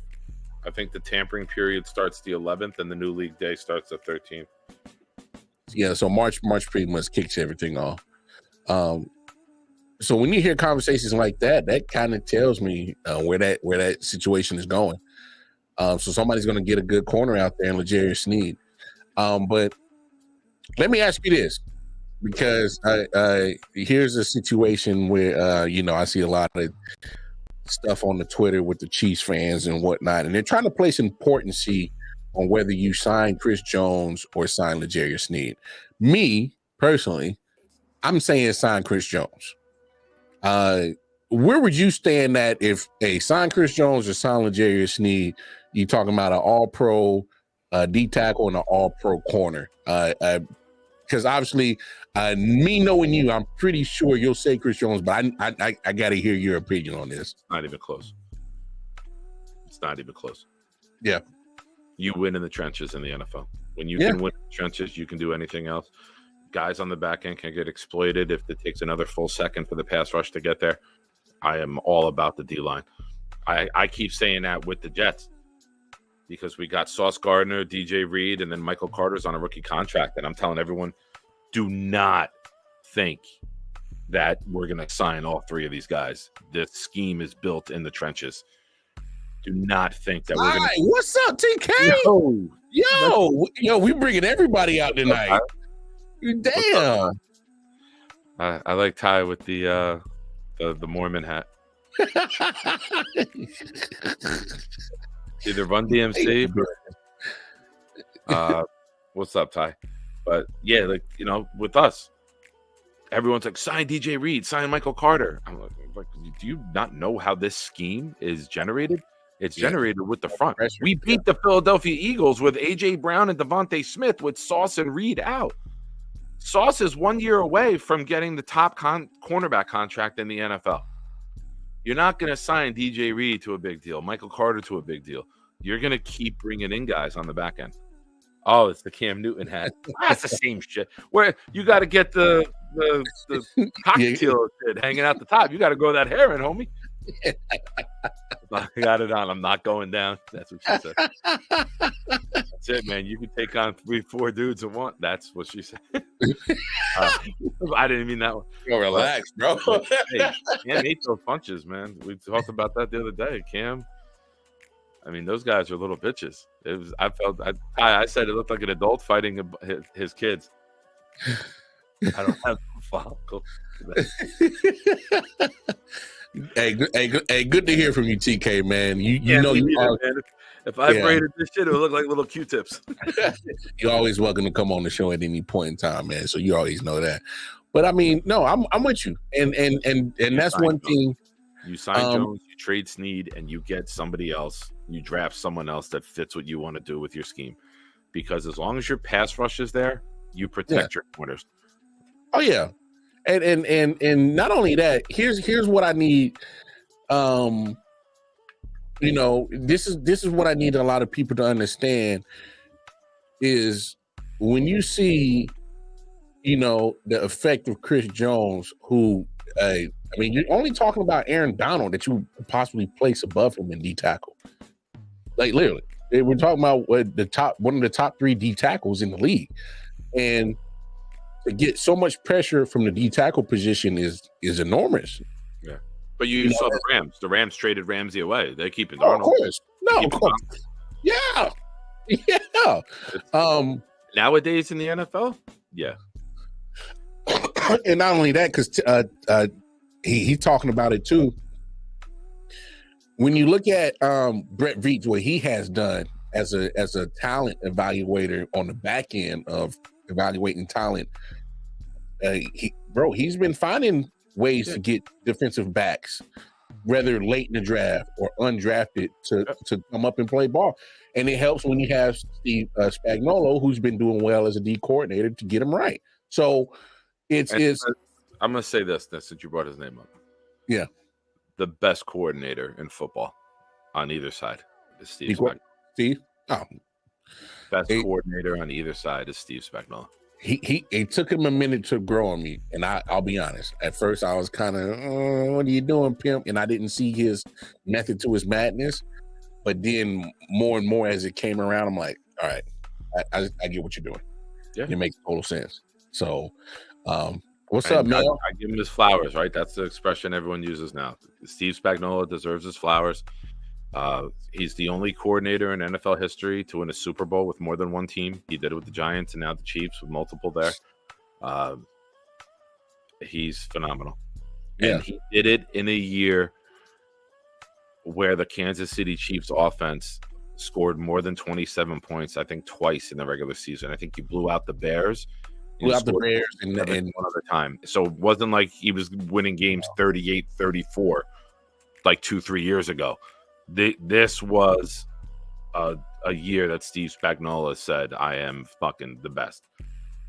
Oh, it was not only was it a masterclass on what he was doing with his play calling, he got the buy-in from the players, and once they bought in, it was pretty much lights out from week one all the way through the Super Bowl. So, trust me, if Patrick Mahomes denies the fact that was a defensive one Super Bowl, he'd be crazy as shit. That offense didn't even look close to what it has looked the last previous 5 years, so not even close. So, but when you're Spags and you have your system in place and you sign the extension, right, that he just signed. Yeah, he just signed it too. Let the corner go. We'll get more. We'll find more guys that fit our scheme and do what I need them to do, and we'll scout the right way and we'll draft the right way, and we're gonna ride this defensive front. And guess what? I'm about to say something too, and more times than not, we don't always agree, but I think you'll agree on this. You have to pay attention to general managers' tendencies when it comes to draft time, free agency time. Brett Veach never paid a cornerback. He's never done it. You shouldn't in the NFL. He hasn't. Mar, would you sign OBJ on a low contract? OBJ's not taking low contracts. He made that perfectly clear last year when he did that mediocre play and got $15 million from the Baltimore Ravens. He's not signing for a low contract. He also showed he's not worth that money. There's a lot of Jets fans that think now that he's going to come here. There's a lot of Jets fans that think he's going to be a Jet this year. Why? He wants to get back into the New York market. He's near the end of his career. Yeah, but Nick, I'm not saying I want it. I'm saying there's a lot of Jets fans who last night on the show was $15 million last year and gave up nothing and did nothing. I know, but now you're talking about a McCole Hardman deal, a 1 year, $6 million deal to be like WR5. He's not signing for that. I'm telling you, the end of the career, a lot of people think he wants to get back into the big market for self-promotion. He's the Jamal Adams of wide receivers. I don't want either one. Because he's messed with that damn Kim Kardashian now, man. That's his problem. Who is? He is. Adams or OBJ? No, OBJ. I don't want him. I don't want him. I don't want him. I don't want him in that Kim Kardashian bullshit near my franchise. I got enough bullshit with the Taylor Swift and Travis Kelce shit. Can you imagine Kim Kardashian in the game? No. Please don't put that in the atmosphere. Oh my God. You have one that's shaped like the goalpost. Nope. Taylor's got no curve, and then you have the other one shaped like a football. That gets thick in the middle. He'll go. It's good. Nope. I don't want none of that. I don't want none of that shit near my franchise. That would be great. Taylor would be so jealous. She's like, I have to release a sex tape now. No. That's my rich white girl voice, by the way. I have to do it. Hey, AP, I hear what you're saying. And I don't think OBJ, skill-wise, from what I saw last year, I think he can still get it done, but he didn't play. They didn't use him. And he was just fine taking that $15 million, pretty much playing sideline. He didn't do much. Look at the numbers. He's He didn't he's do a much. WR 4 or 5 right now. He's an injury who gets a guy who gets a bad injury in the spring training or training camp. You tell what time of year it is in training camp, and they bring him in. But he's not a needle mover, so it doesn't matter. It's a name. It's not a We are contribution. so far removed from 2014 in the one-handed catch. Like it Yeah. like at this point, OBJ is the equivalent of Doc Rivers hanging on to that 08 championship. That's what we're at right now. That's where we're at. Imagine if Curry would have just hit a half-court shot, never won a title, never won an MVP, and people constantly talked about him because he hit one half-court shot. That's Beckham. That's pretty much what it is. I mean, in 2015, when Nicky started playing like youth sports, I said constantly, he was second grade, kids trying to catch one hand, pinning it on them, calling themselves OBJ. Kids who can't make a layup or a free throw, trying to launch it from half court and it's landing at the foul line because they saw Curry and Beckham. I've always said for that era, Steph Curry and Odell Beckham are the worst two things to ever happen to youth sports. Mm. And now Harden, because everyone's trying to do a step back. They can't make a fucking layup, but they're trying to do a step back three. But I watch 16 youth basketball games a week, and it's rough. I just saw some stuff on Twitter. Here's an interesting move. What happened? Saquon Barkley has been in contact with CJ Stroud. Yeah.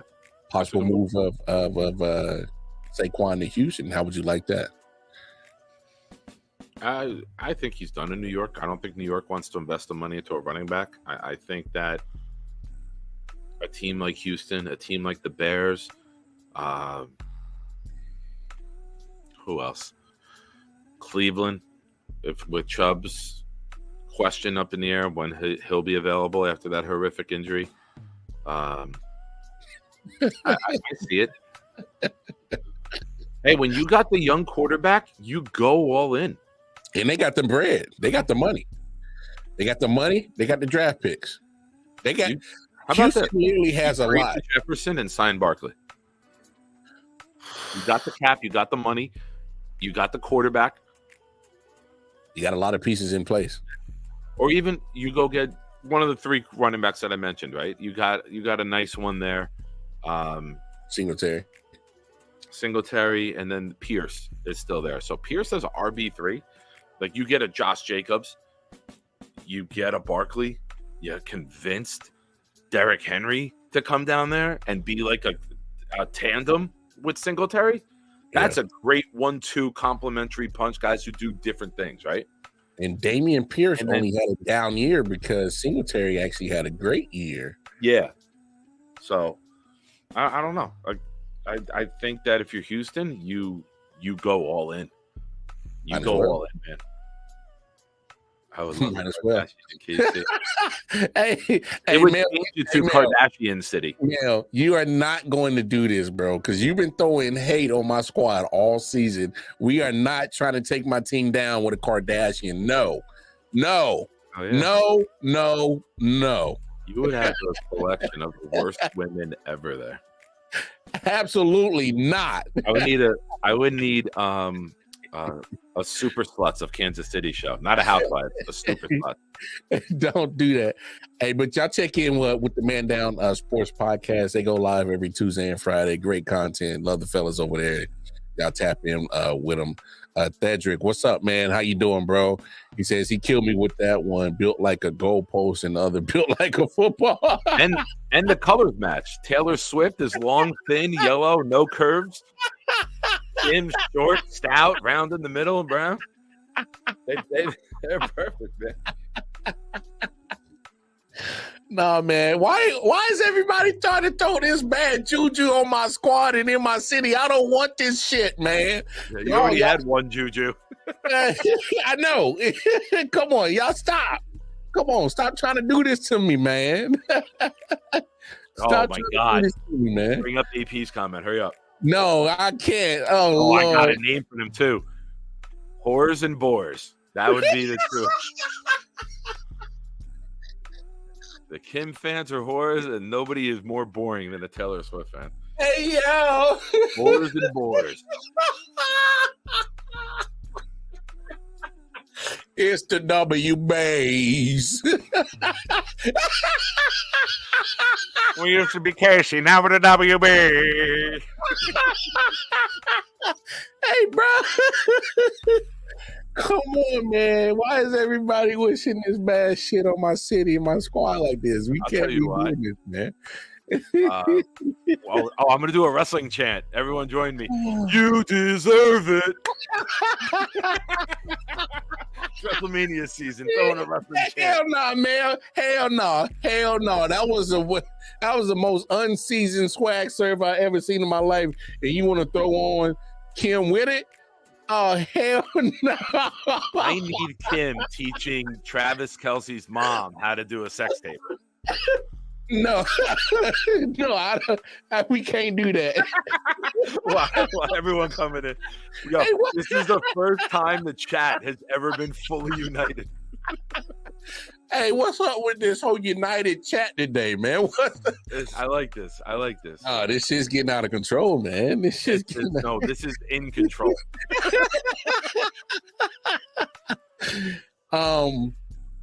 There was a possible and we can sponsor Whores and Boars by Boar's Head, because Kim got famous for giving Boar's Head to be the sponsor of the Whores and Boars reality show from KC. Oh man, hey dog, they gonna have the damn charcuterie board just go up in sales, bro. Get me Cedric's comment. Right now. We definitely need diversity in those boxes, because the only people of color are Taylor Swift security. We definitely need some diversity in that box. That's what she said, bro. I can't. Oh, Taylor definitely needs diversity in her box.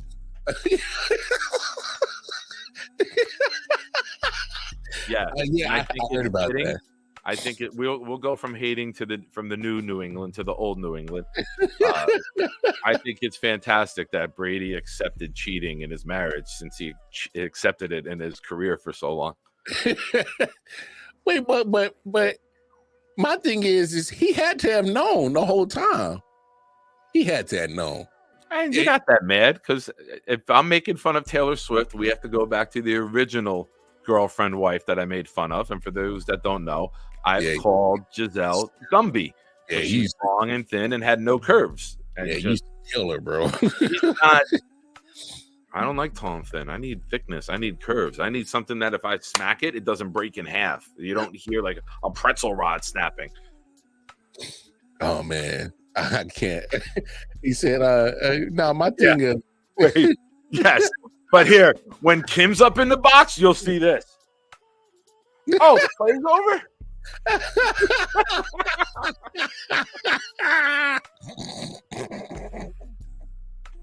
This shit is getting out of control, bro. Oh, I love it. You guys just keep reading me comments, man. This is no. Hey, bro. Because first of all, hey, I didn't see Kim Kardashian take down a lot of athletes. I do not need her to take down a whole franchise. No, I need her to steal Jason Kelce from his wife. The drama. Hey, no. So OBJ, hey, stay away from us. Matter of fact, don't even call Brett Veach. You're already out of our price range, bro. We can't. Fuck yeah. Yes, Anthony. I tried the first time. Yes. Yeah, of course. Hey, I love the booty wave. Hell hey, yeah. I want people in Thailand to be scared when they see the wave coming across the ass when I hit it. Typhoon. Hey, nah. No disrespect to the 220,000 people that died in the tsunami, but it's been long enough. Bro.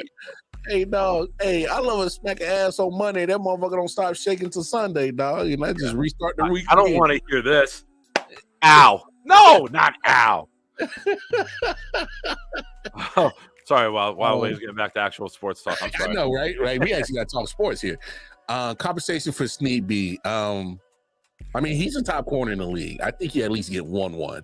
There are systems that are driven by corners. There are systems. What do you guys primarily play? You primarily play man or zone? Man. All right. Where's a place that always loves to go get big names? Washington, Dallas. Further the other way.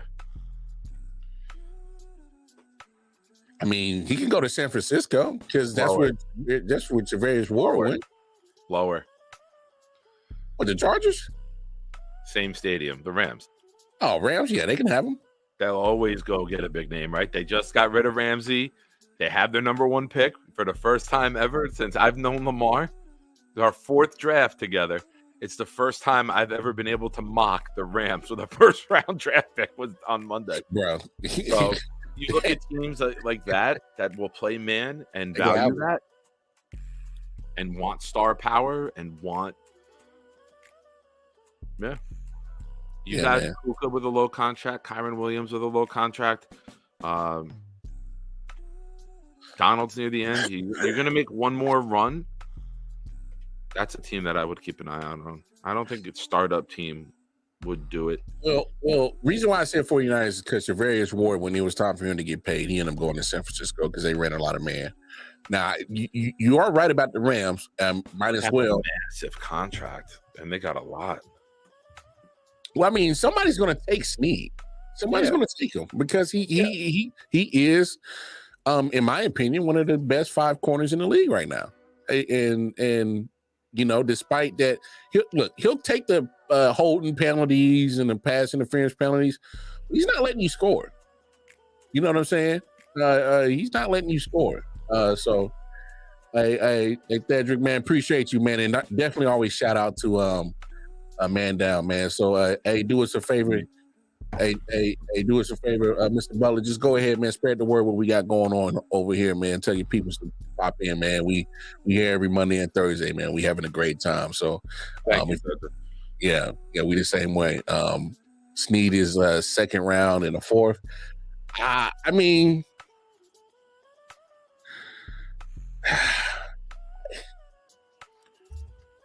how about Detroit? $57 million available. They got a good front. Questions on the back end? I can see Detroit doing it because they ran a lot of man too. A lot of man on the defensive side. And it's not Snead is not a bad zone cornerback. It's just that he excels in man. I mean, go back to the Dolphins game. He was physical with Tyreek. Pretty much body slammed him. So that's what you want. What is your team giving us for these tampering charges? We're about to okay, y'all make this right.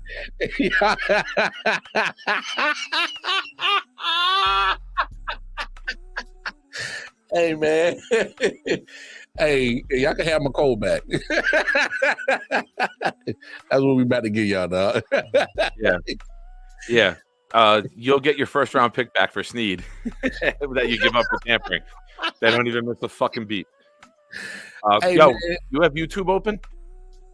No, what's up? I was gonna say, click on my Proud New York Jet fan and make me a moderator so I could post links in the YouTube. No, you should be able to post it. No, you can't post a link unless you're a moderator. We'll get to it on another show because we about to shut down in about 10-15 minutes anyway. So, Detroit, same with there. I love Snead and Kansas secondary, but if you got to choose between him or CJ, you got to keep CJ. Yeah, we were just talking about that a second ago because the pressure starts up front, and you see how and Nick can attest to this. When you don't get the pressure up front, it exposes how good your cornerbacks are in the back end. Hey, they can't cover all day. You know, they can't cover all day. You know, because my thing is, Chris Jones is such a game changer. You know, a cornerback's best friend is his pass rush. If he gets the quarterback, shuts it down, he ain't got to sit there and cover a wide receiver for 5 to 10 seconds. So, I mean, it all starts in the trenches, man. It always starts in the trenches. You don't tag Chris Jones because of it being $36 million. Oh no, hell no. $28 million this year, I think. Hell no. And then it goes up based off the percentage. You don't tag him because he's already said he's coming back, so you know you'll work that out eventually. You tag Snead because you know he can get lost on the market immediately. So you protect your asset, and then you control it, and you can trade him. not only get lost on the market, as in you can get compensation back for him, but within the Chiefs organization, you can replace him so much easier. You know, he is a dog, and that's why I think you get fair compensation back for him. So, as soon as we get that number one pick for Snead, we'll send him right over to you, Wild Wave. We'll send him right over to you, dog. No, we don't get it. You just lose it. The team that you tamper with doesn't get any compensation. You just get penalized and lose it. Like last year, the Dolphins lost that. There's only 31 picks in round one. You're right. Their pick trying to tamper with Brady, and they still didn't even get him. That's the fucked up part. So, they still didn't even get him. So, but you got Hardman. Well, and he listen. Hardman, let's discuss this. Yeah, go ahead. Hardman may have talked himself out of the NFL in the past week, and here's why.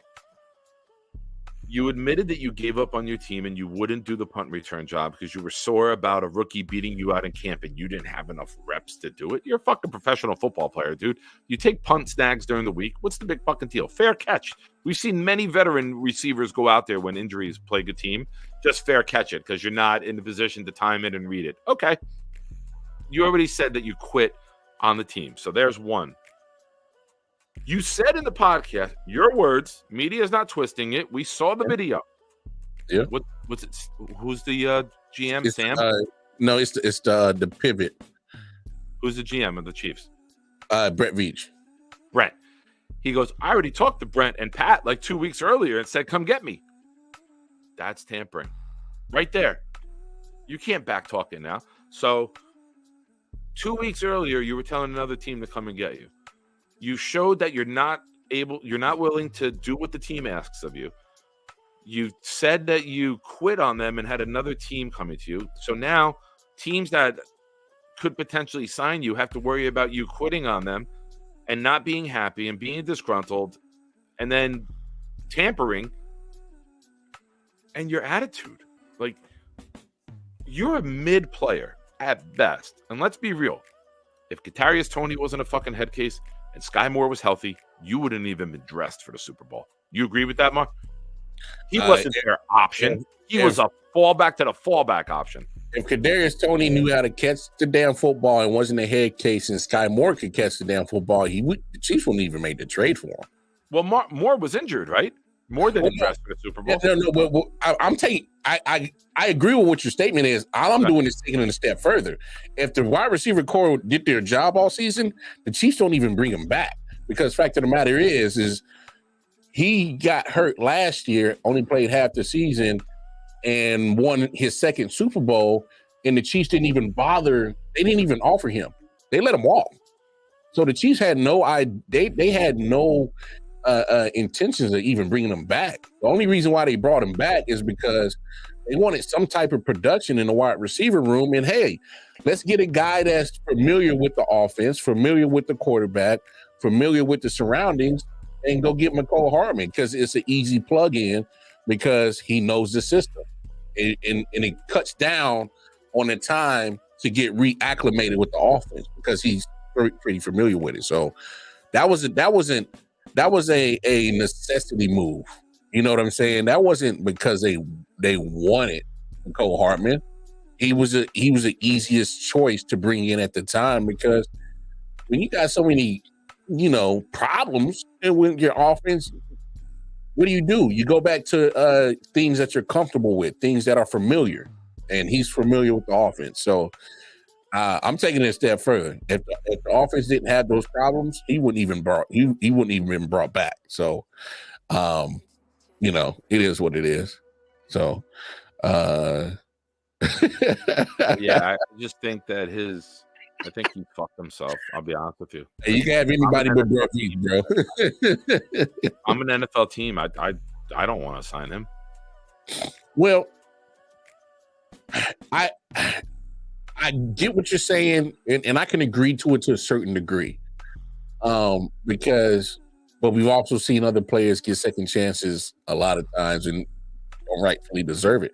Right now, I'm more leaning towards 100% agreeing with you because when you got a situation like that, when they're saying, "Oh wait, you leaking, possibly leaking," game plans out. Playbook. I didn't even bring that up. So it's like I don't even know if I. So Yeah. And that multiple Jets said that he leaked the playbook and the offensive game plan to the Chiefs and to the Eagles.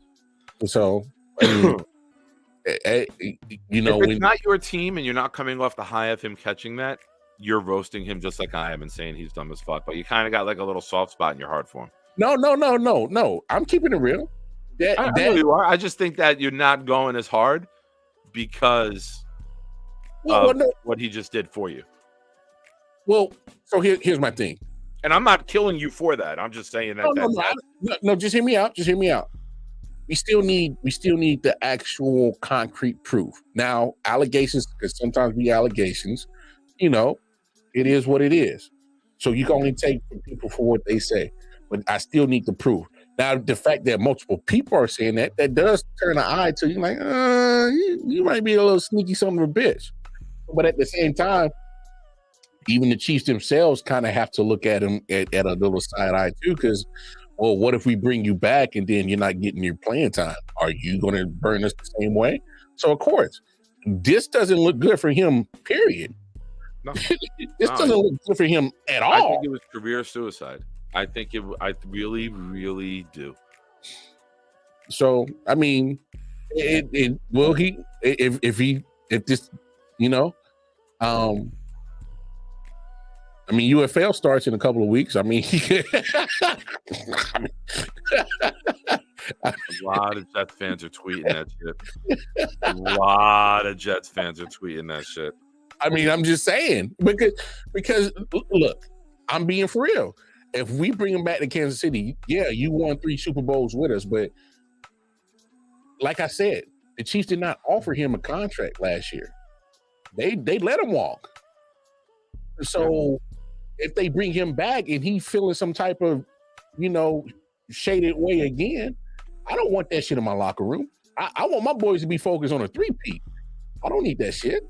So, wildly, very important question I have to ask: double or triple? Double or triple, bro? Hey, you got to start the double, dog. You can't go single. Single, you're not a man if you get a single bacon egg. No, double or triple. I didn't even give single as a fucking option. I said double or triple. Might as well just eat bacon. Might as well just eat 2 strips of bacon if you're getting one. What fucking kind of bullshit are you selling? One fucking patty.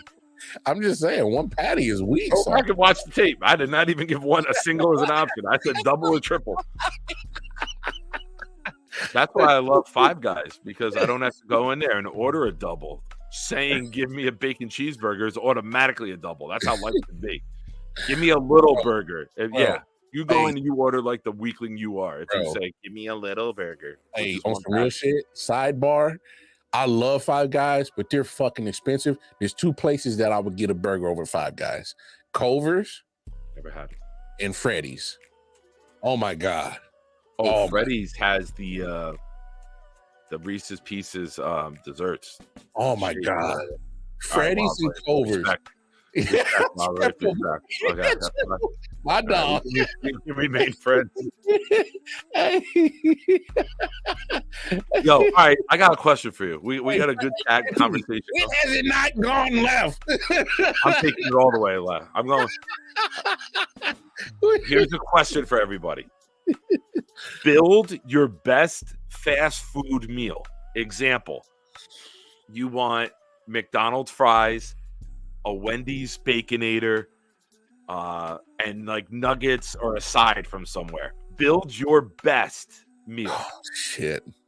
Right? That's tough to do because everyone knows. All right. To me, Burger King gets nothing. Burger King gets nothing. They're not even worth it. They're bottom barrel fast food. I can't even. Well, no. I'll eat. No, never mind. You're right. Never mind. I'm gonna be completely honest with you. And you know me, I don't hold back. I've shit myself twice in my adult life. Both were Burger King related. I will never, ever.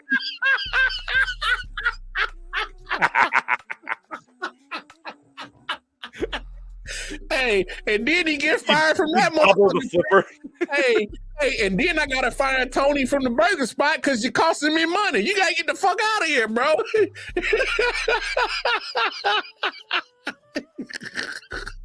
That's good. That's a great question, Wild Wave. No, that's a great question. Like, I'm taking a Five Guys. I'm taking a Five Guys burger, bacon burger with grilled onions, bacon, and barbecue sauce on it. I'm taking the free peanuts from Five Guys. With the price of Five Guys and the price of that shit, You need that free peanut. I get there early. Like, I tailgate and have like a fucking 3 plates full of peanuts before I even go up and place my order. When you see, I'm like the fucking fat. You go now. You'll be here for an hour. That's me with the peanuts. What? You go now? You don't remember him? There was an old fat comedian, a white dude. He goes, "Oh, Chinese, all you eat buffet. They no like me. They see me come in. They go, oh no, he back. He come out from the back. He look at me. Oh, 4 hour he be here."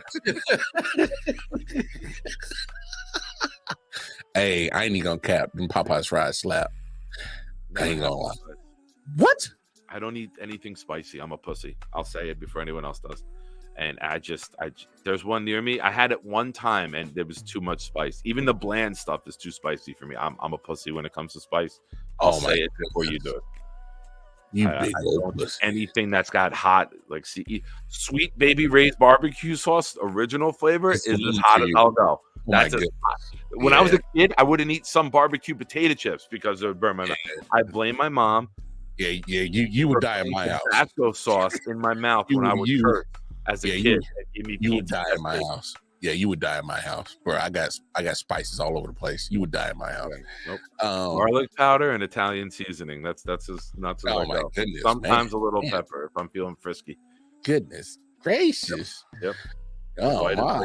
Come on, Nick. We gotta do better than that, dog. Listen, man, I told No. you, like, the aura of me being an honorary brother is honorary because there That's are what I'm things saying. that No, damn that. You can't hang with the bros and be honorary, bro, and you can't do the spice, dog. I don't like the NBA and I don't like spice. Those are my two things. That's why it's honorary and not full-fledged. No. You got a conditional card. We got to have your shit on conditions. Hey, man. I have to reapply every year. Like, he made some good references. Funny as fuck.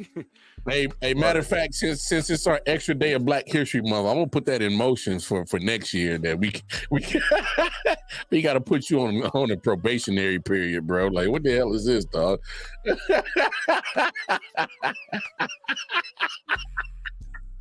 Anyway, oh man, this show has gone way left, way left, man. I totally lost track of what day it was, man. Hey, bro. Tomorrow's a good day. Thank God it's over. That month kills me every year. March 1st is the white people what the end of COVID was. We need to return to normalcy. Bruh. Hey, motherfuckers gonna have a parade and shit tomorrow and shit. For anyone who's just meeting me in the show, this is not real. You know that I don't like white people very much. So Cedric, if you're new to me, bro, this is not legit. Lamar will testify. Oh, by the way, hey, I'm gonna be in Philly for WrestleMania, so I'm gonna link up with you and MJ. So let's put something on the calendar. So, I'll be. I'll tell you that I'll be there. No, because WrestleMania is April 3rd and 4th, right? Shit. When is it? No, it's 6th and 7th. Is it? It's 6th and 7th. But I got an Airbnb on that Thursday to Monday. Where at? I'm in South Philly. So, and yeah, born and raised. I ain't scared of you, South Phillies. I got a blicky too. Don't fuck with me. Anyway, punch Chris Rock on award days. But no, but yeah, man. Hey, and since the show has gone, I might not be here. I might be. Oh yeah, I'll be on the road. Like if I get the CDL, I'm at the CDL training for 3 to 4 weeks, and then I go on the road immediately for 21 days. So I'll be in Philly April 4th. Watch, I'll be in fucking Missouri as you're up here. Yeah, because I'll be the 4th through the 8th. I'll be in Philly. So if you're there, you know, I mean, Yeah, if I'm up here, definitely. I mean, it ain't nothing but an hour drive anyway, so we'll make it work. But I plan to see MJ anyway. So, hey, I know the show has gone far left and we just been bullshitting for the last 10 minutes, but it's all good. It's part of the show. Hey, this is what we do. This is the sports show that can go left at any point in time. So, hey, do us a favor. Go on over to I.O.W Sports Network on Facebook, Instagram, most importantly, the YouTube channel. Hit that like button, hit that subscribe button, spread the word what we got going on, and hit that bell notification and let you know every time we drop new content. You feel me? Go live, all that good shit. I.O.W Sports 1 on the Twitter as well. Hey, man, we appreciate all the love and support. We appreciate everybody keeping the chat live. Tonight, 10 p.m., 10:15 tonight. Thursday night throwdown. Go ahead, plug it again, big dog. Thursday night throwdown tonight, 10:15 p.m. I started a show on Thursdays. The throwdown is a debate show where me and another Jet content creator will debate. I have Tigo coming on, and we are going to debate who is more important to the Jets going forward, Breece Hall or Garrett Wilson. So 15, right after Green Beans, Thursday, Thick of It, Wild Wave, come on over. And tell people in the chat, too. Let's get that crowd up, please. Tigo. Shout out to Tigo, man. Hasn't been on the show in a while, so definitely love having Tigo come on. Definitely tap in, Proud New York Jets fans, Wildcard Chief podcast for all you Chiefs fans and Detroit Lions fans. Detroit Mail has the No Name podcast for that. Hey, we appreciate the love and support. We'll be back Monday, all right? Until then, it's been real. Peace and love. Big homie Nick Shine, Wildcard Mara, we out. Peace. Fuck Mel.